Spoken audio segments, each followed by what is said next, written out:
Bonjour, je souhaite la bienvenue à tout le monde à cette vidéo. Alors aussi, je souhaite que tout le monde soit en pleine santé. On a décidé ce matin, jeudi, de s'adresser à vous par vidéo, de vous communiquer de l'information. Alors aujourd'hui, la vidéo va avoir une durée d'environ 18 à 20 minutes. Il y aura 4 intervenants sur des sujets différents. Alors, Jean-Philippe, Steven, Jean-Pierre et moi, je reviendrai à la fermeture du vidéo. Les sujets qu'on veut partager avec vous aujourd'hui, c'est le bilan économique de la situation au niveau de l'économie. Ce sont les perspectives qu'on perçoit pour le futur, l'année en cours et la prochaine année. On va parler aussi, bien sûr, de placement. Hein, c'est notre métier. On va parler de plan, l'importance de maintenir votre plan à long terme. On va parler aussi des meilleurs secteurs économiques et des stratégies qu'on veut mettre en place, que doit mettre en place durant cette période. Je tiens à remercier tous les membres de mon équipe. On apprend à travailler à distance. On est dans la 5e semaine. C'est comment c'est long. On trouve ça long. On aimerait être en contact avec vous. Mais tout le monde de mon équipe est au travail. Tout le monde se dévoue très, très bien, ils font un excellent travail et je tiens à les remercier dans tout l'ensemble au niveau de mon équipe. Je tiens à vous remercier aussi, vous-même, les clients à qui je m'adresse ce matin. Je tiens à vous remercier pour, bien sûr, votre confiance. Votre confiance, je reçois beaucoup d'appels, on partage beaucoup, on communique beaucoup avec nos clients et je vois que maintenant, vous nous faites énormément confiance et ça nous touche vraiment. Et on essaye, nous, vraiment de voir clair, de vous donner de bons conseils. Je tiens à vous féliciter aussi pour votre stabilité, de ne pas trop être émotif durant cette période. Et aussi, je vois et je constate que plusieurs d'entre vous, actuellement, aiment profiter des opportunités et des occasions. Alors, c'est mon message ce matin en ce qui nous concerne. On va aller directement dans les points importants. Alors, parlons en fait du bilan.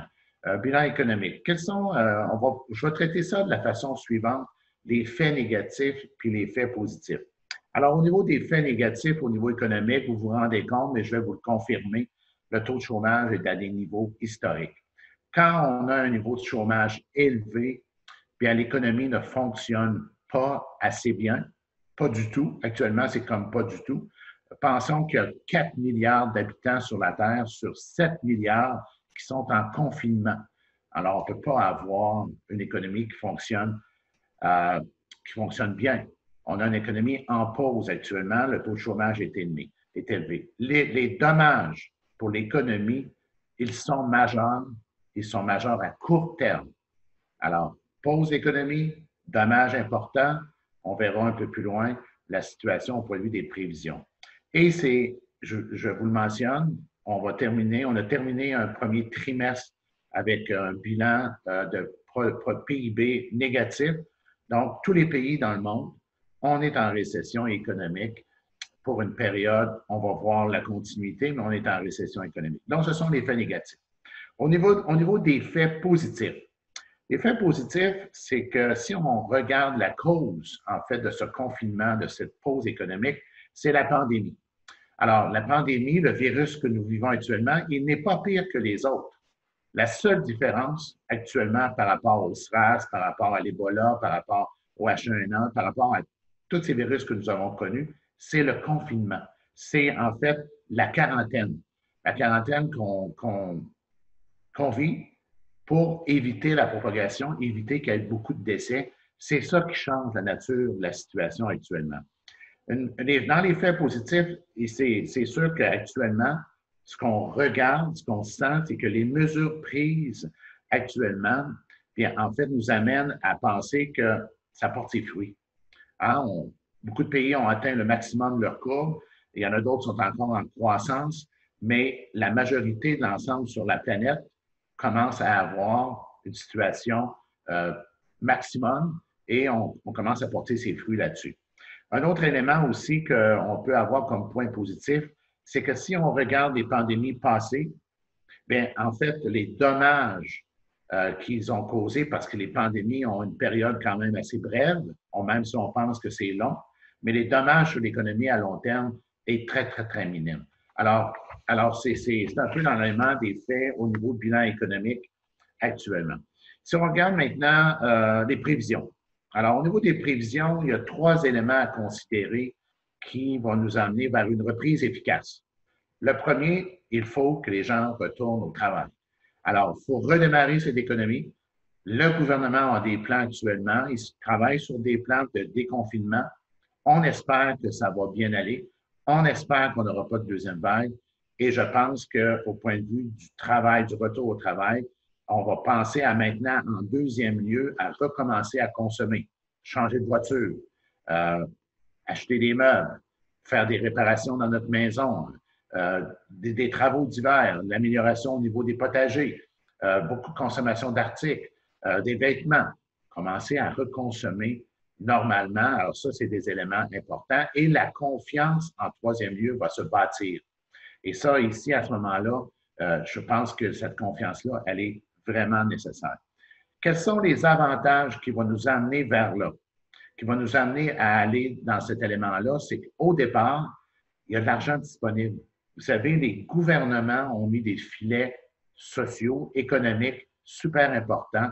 Ils ont joué leur rôle dans un délai plus rapide, énormément plus rapide.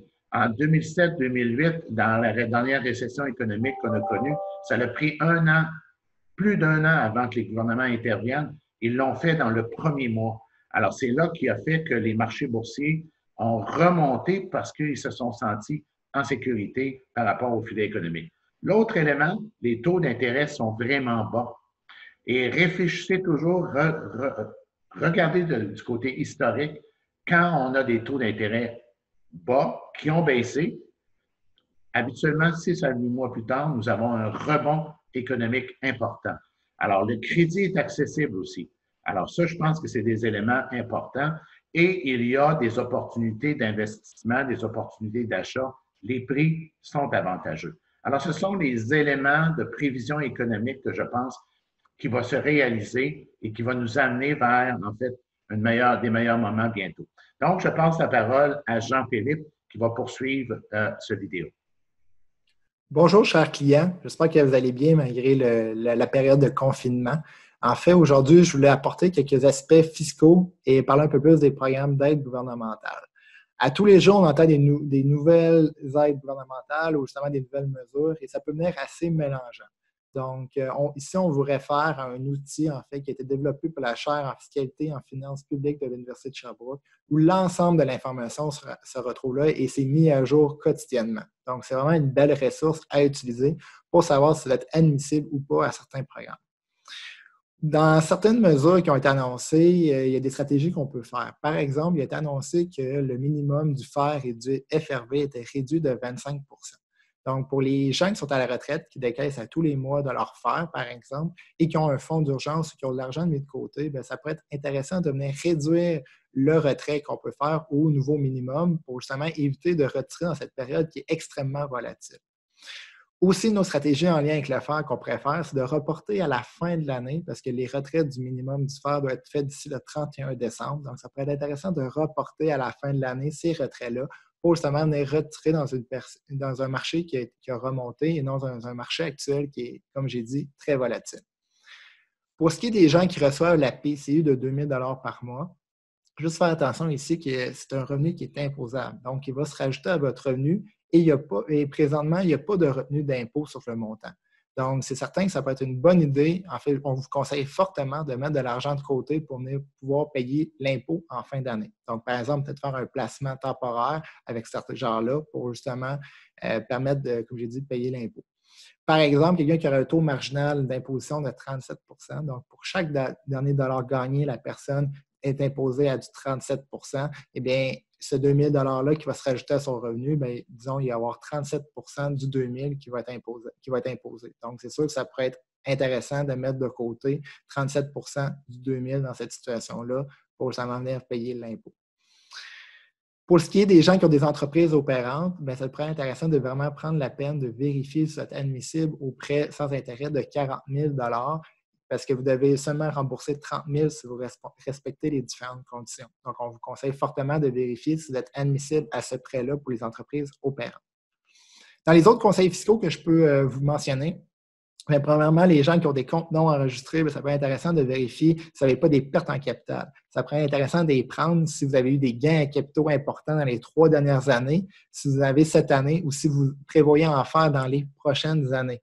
Donc, ça pourrait être intéressant de vendre vos placements pour prendre la perte en capital et justement réinvestir l'argent. Il faut juste faire attention ici, il ne faut pas réinvestir dans le même bien, dans le même fonds commun ou dans les mêmes titres, parce que ce serait une perte en capital apparente et ça ne marcherait pas. Donc, juste faire attention, les conseillers sont au courant de toute façon. Aussi, pour les gens qui désirent emprunter pour investir dans leur compte non enregistré, bien, sachez que l'intérêt que vous payez est déductible d'impôt. Donc, ici, encore une fois, ça peut être vraiment intéressant pour la fiscalité. Pour les gens qui ont des FTQ, des fonds CSN, bien, faites attention parce qu'ils sont évalués 2 fois par année et la prochaine évaluation pour les fonds FTQ, c'est le 30 juin et pour les fonds CSN, c'est le 9 juillet. Donc, ça peut être vraiment intéressant de transférer vos fonds FTQ, vos fonds CSN avant ces dates-là parce que par la suite, lors de l'évaluation, les fonds CSN et FTQ vont subir la baisse des marchés qu'on a eue dans le passé. Donc, eux, ils vont l'avoir le 30 juin et le 9 juillet. Donc, si vous ne voulez pas justement que vos fonds FTQ, vos fonds CSN, votre argent, votre portefeuille descend, bien, ça peut être intéressant de transférer avant cette date-là. Même chose pour les gens qui veulent acheter des fonds FTQ, CSN, on ne recommande vraiment pas d'en acheter présentement parce que c'est sûr que ce n'est pas intéressant alors qu'on se parle. Pour les gens qui ont des plans, qui aimeraient ça faire des mises à jour de votre planification, bien, c'est certain qu'on conseille peut-être d'attendre un peu plus que le marché soit moins volatile, qu'on retrouve justement une reprise économique pour justement mettre à jour vos planifications. Donc, peut-être plus vers la fin de l'année, ça peut être intéressant qu'à l'heure actuelle, justement, vu les volatilités, bien, c'est sûr que ça vient affecter un peu plus nos projections. Donc, peut-être plus attendre vers la fin de l'année pour que votre plan soit réaliste. D'ici là, sachez que je suis toujours disponible, même en télétravail. Donc, gênez-vous pas si vous avez des questions plus d'ordre fiscaux, même si vous avez des questions sur les nouveaux programmes. Ça va me faire un grand plaisir. Et n'oubliez pas, ça va bien aller. Bonjour à tous. Ça me fait plaisir d'être avec vous aujourd'hui, même si j'aimerais pas mal mieux vous avoir en face de moi. J'espère sincèrement que ça se déroule bien pour vous et vos familles en cette période de confinement. Aujourd'hui, je vais vous parler d'un sujet qui, j'en suis certain, vous préoccupe par les temps qui courent, bien sûr, vos placements. Donc, vos placements. Vous travaillez dans une structure de fonds communs de placement. Donc, ce qu'on fait fondamentalement, c'est qu'on prend vos épargnes et puis on les confie à des gestionnaires professionnels reconnus et mérites dans leur profession qui, eux, gèrent cet argent-là et font la sélection de où ils vont l'investir. Donc, c'est certain que c'est IG qui donne les mandats à ces différents gestionnaires-là. Et puis, il y a une règle fondamentale à respecter, c'est la préservation de votre capital. Donc, ces gestionnaires-là doivent investir dans des compagnies qui sont en excellente santé financière, des compagnies qui vont passer à travers la période difficile qu'on vit actuellement. Donc, pour ce faire, c'est sûr que les gestionnaires vont passer à travers un rigoureux processus de sélection. Ils vont analyser les bilans financiers. Ils vont regarder c'est quoi les perspectives pour ces compagnies-là pour s'assurer qu'elles seront encore là dans 5 ans. Donc, on voit actuellement les gestionnaires travaillent fort. Moi, je suis un titre particulier qui est un fonds d'action américaine que la majorité d'entre vous avez dans leur portefeuille. Et puis, j'ai remarqué que depuis le 19 février, les 10 principaux titres de ce fonds-là ont beaucoup changé. Donc, c'est certain que le gestionnaire, quand il a vu le titre de Visa, le titre de Mastercard diminuer de près de 30%, bien, c'est certain qu'eux autres, ils en ont acheté à profusion de ces titres-là. Donc, vous voyez, le gestionnaire, ce qu'il fait actuellement, c'est qu'il positionne les portefeuilles pour faire en sorte que quand le rebond économique va arriver, bien, les fonds, la structure des fonds actuels va faire en sorte que ça va être propulsé puis ça va atteindre des niveaux supérieurs à ce qu'on avait le 19 février. Il faut que vous ayez confiance à vos gestionnaires. Ils sont là pour gérer votre argent de façon ultra sécuritaire. Maintenant, j'aimerais prendre le temps de regarder un petit peu les opportunités. Parce que oui, c'est vrai, actuellement, on subit. On subit ce qui se passe. On est tous enfermés à la maison. On regarde ça, ça va mal aux nouvelles. Nos placements diminuent. Est-ce qu'il y a moyen de profiter de cette situation-là et non pas seulement de la subir? Ben oui, moi je pense qu'il y a possibilité de faire ça. Évidemment, c'est certain que si vous avez de l'argent en liquidité dans vos comptes, que vous avez des sous, c'est le moment d'appeler votre conseiller dans le but de regarder qu'est-ce qu'on peut faire avec ça, dans le but d'améliorer votre patrimoine financier. Donc, liquidité. Deuxièmement, j'ai un profil d'investisseur modéré dynamique. Il me reste encore plusieurs années avant la retraite. C'est difficile d'avoir un meilleur moment qu'actuellement pour mettre en place un prêt investissement. Donc, le principe, c'est que j'emprunte de l'argent à un taux d'intérêt très bas pour l'investir. Fait que c'est certain que cet argent-là, avec le rebond qui va suivre, ben, ça va être très rentable de faire ça. Sinon, ben, j'ai une propriété, j'ai plus d'hypothèque dessus, ou il me reste encore une hypothèque, mais j'ai beaucoup d'équité. Peut-être que ça serait une bonne idée de prendre une partie de cette équité-là pour l'investir dans les marchés. Moi, je suis convaincu que la rentabilité que vous allez avoir dans les années à venir va être supérieure à si vous laissez votre valeur dans la brique de votre maison. Je ne pense pas que les maisons vont énormément augmenter de valeur dans les années à venir. Donc, ça, c'est des opportunités qui s'offrent à vous. Il s'agit juste de les analyser et de regarder si elles sont faites pour vous. Si toutefois, vous n'êtes plus rendu là dans votre étape de vie et puis que vous êtes en train de décaisser, bien, c'est sûr qu'il y a des stratégies de décaissement à mettre en place et je vais laisser mon collègue Steven prendre la relève pour vous parler de ce sujet-là. Alors, ça m'a fait plaisir de passer ces quelques minutes avec vous et puis j'ai vraiment hâte de vous revoir en personne. Merci beaucoup. Bonne fin de journée. Alors, bonjour à tous. En période de confinement, donc vous avez eu la chance de voir mes collègues débuter le communiqué. De mon côté, aujourd'hui, je vais vous parler des stratégies pour les retraités, pré-retraités et ensuite, comment est-ce qu'on fonctionne pour les rencontres en période de confinement. Donc, dans cette situation de baisse de marché actuelle, les stratégies qu'on a pour les retraités au niveau du décaissement. Donc, vous êtes actuellement en période de décaissement, vous retirez un montant annuel, mensuel ou autre. Qu'est-ce qu'on pourrait faire dans la situation actuelle? 1. Est-ce que vous avez besoin de poursuivre vos décaissements temporairement? Donc, si vous êtes en mesure de réduire, vu que les dépenses en période de confinement sont probablement moindres, est-ce qu'on peut temporairement retarder 1, 2 ou 3 mois et à la limite faire des décaissements un petit peu plus élevés vers la fin de l'année pour venir couvrir si vous avez un coussin dans un compte X? Ça pourrait être peut-être une bonne solution. Si vous avez une marge de crédit à taux intéressant pour venir prélever de l'argent temporairement le temps que les marchés remontent, ça pourrait être aussi intéressant. Par contre, dans cette situation-là, veuillez communiquer avec nous afin qu'on valide que la stratégie est bel et bien adéquate dans votre cas. Au niveau du FRV et du FER, Jean-Philippe vous en a parlé, le gouvernement a réduit les pourcentages minimums. Donc, si on peut retarder ou réduire vos versements, ça pourrait être aussi intéressant. Pour les pré-retraités, donc ceux qui sont à 1 an ou 2 de la retraite ou qui allaient prendre leur retraite cette année, probablement que vous avez une inquiétude à savoir est-ce que le projet est toujours adéquat. Donc, vous le savez, on a une stratégie de décaissement qu'on met en place normalement dès qu'on commence à penser à 1 an ou 2 de la retraite. Pour certains, probablement que la stratégie est déjà en place, qu'on a les produits adéquats pour cette année. Donc, il y a des chances que votre stratégie, que la retraite ne soit pas entachée. Pour les autres, on vous invite à communiquer avec nous afin qu'on valide de quelle façon qu'on va mettre en place les stratégies pour éviter de retarder votre projet de retraite. Au niveau des rencontres clients, donc depuis les 3 à 4 dernières semaines, on a eu beaucoup d'appels. On a communiqué avec beaucoup de clients par téléphone ou par courriel, soit pour discuter du marché ou justement de la stratégie de décaissement. Mais malheureusement, il y a certains clients à qui on n'a pas encore parlé. Donc, on aimerait bien que vous communiquiez avec nous afin qu'on valide votre portefeuille et les stratégies, juste pour s'assurer que votre valeur est toujours optimale. Au niveau des rencontres clients, comment est-ce qu'on fonctionne temporairement, le temps que la situation soit revenue à la normale et le retour au bureau? Donc, on va faire des rencontres téléphoniques ou par web. Côté web, on utilise plusieurs logiciels, donc soit FaceTime, Zoom, on va utiliser Teams ou Cisco.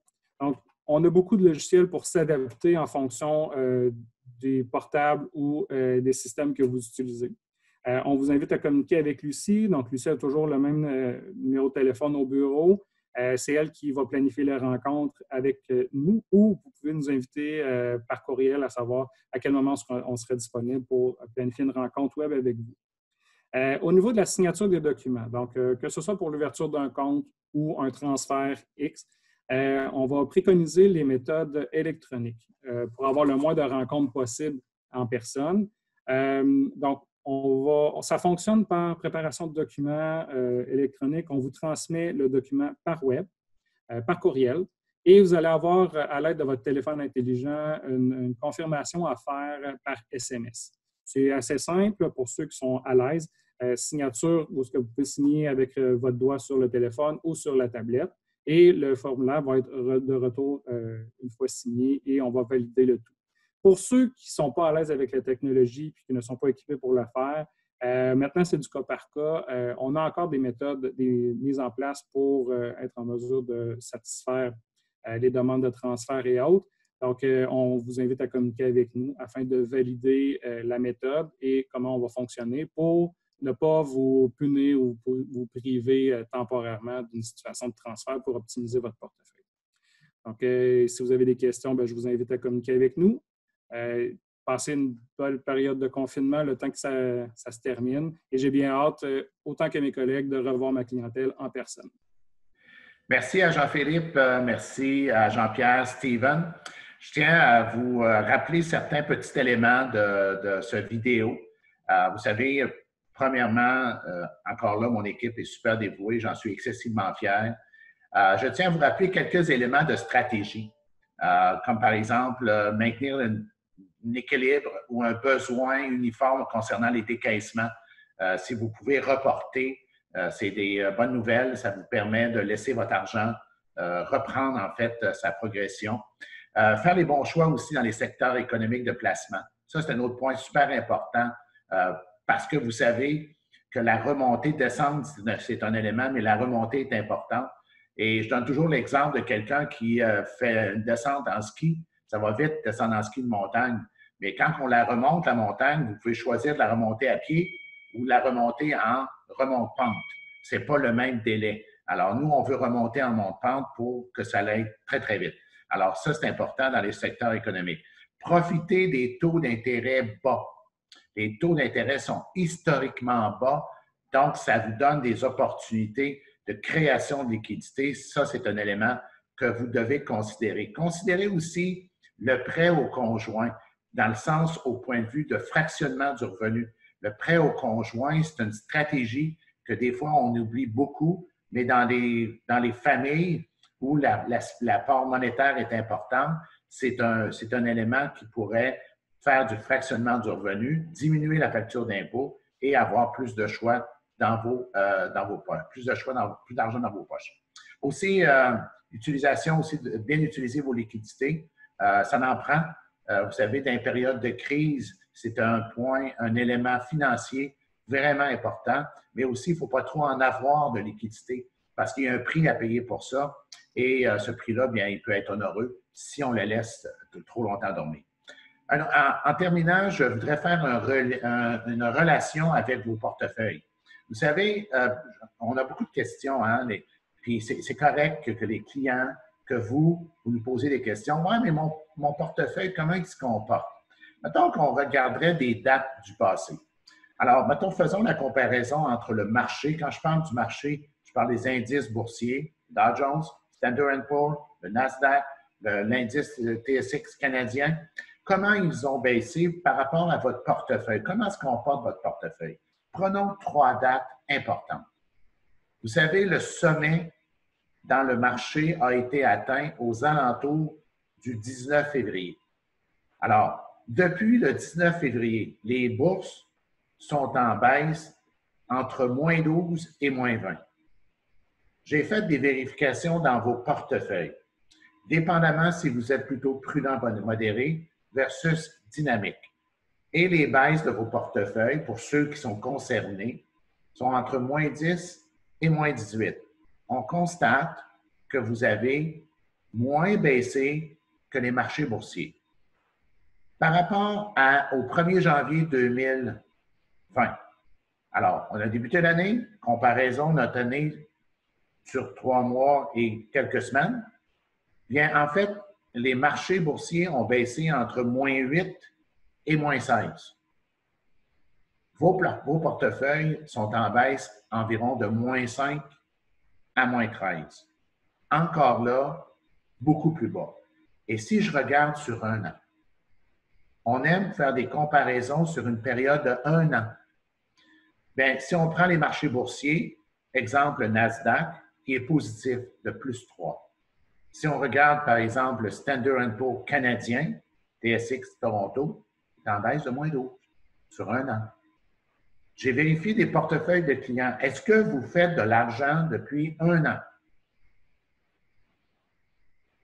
1er avril 2019 au mois d'avril 2020. Beaucoup d'entre vous, vous faites de l'argent. Vos placements sont positifs. On évalue à peu près dans un écart environ positif de 2 à 5 %. Mais il y a quelques portefeuilles de clients comme vous qui ont des placements plus dynamiques. Vous êtes aux alentours d'environ -3, -5 %. Alors, vous faites de l'argent depuis 1 an. On aime comparer nos placements sur une période au moins d'1 an. Ça, c'est très avantageux. Donc, je voulais partager cet élément-là pour tout simplement vous mettre dans le contexte. Et en plus, bien, aujourd'hui, on est à escompte. Pensez-y. Alors, vous avez potentiellement des belles opportunités à prendre. Je vais vous laisser sur 3 messages importants. En fait, le premier, c'est que n'oubliez jamais que la clarté du jour n'est pas plus loin que la plus grande noirceur de la nuit. Deuxième élément, les grandes richesses de ce monde, selon les connaissances que nous avons, se sont bâties dans les périodes de crise et de difficulté. Et les plus grandes destructions de richesses, ce sont selon les circonstances à court terme des changements des investisseurs sur leur plan à long terme. En fait, ne changez jamais votre plan. Même si le marché a baissé, ne faites pas le rôle du spéculateur de spéculer sur le marché. Alors, je voulais vous laisser sur ces 3 messages. Soyez prudents, soyez confiants, soyez patients. La route, le soleil va briller à nouveau. Merci et au plaisir de se revoir bientôt. Peut-être pas se coller comme je fais comme avec mes bras, mais au moins se regarder, partager, conserver une certaine distance et on espère que ça va être bientôt. Merci.